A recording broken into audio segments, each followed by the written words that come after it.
মানে এগুলো হচ্ছে গভর্নমেন্ট দেয়, মানে বিভিন্ন জায়গা থেকে এগুলো নিয়ে আসে। টোটাল হচ্ছে 39 বক্স খেজুর। আমি যদি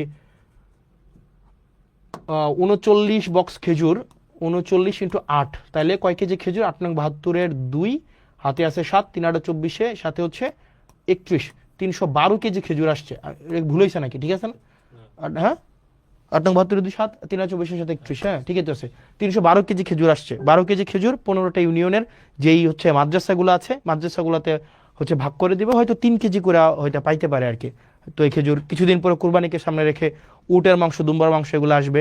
তো আমরা চাই প্রত্যেকটা মানে এক পয়সা যেন, যে জিনিসটা আপনারা যেন বুঝে পান, মানে এই জিনিসটা যেন হচ্ছে কোনো মধ্যস্বত্ব ভোগী ঢুকে বা চেয়ারম্যান মেম্বার নিজেদের মতো করে এটা যেন না করতে পারে। আর বিশেষ করে আপনারা যারা ইউনিয়ন পরিষদের সচিব, আপনারা যারা আছেন, আপনাদের সাথে খুব শীঘ্রই আমার দেখা হবে এবং আপনাদের আমলনামা নিয়ে দেখা হবে।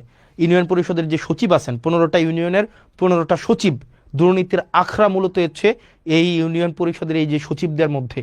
তো আপনারা চেষ্টা করেন, সারাদিন পরিশ্রম করেন, আপনাদের চেষ্টা পরিশ্রম সেগুলোকে আমরা সম্মান জানাই।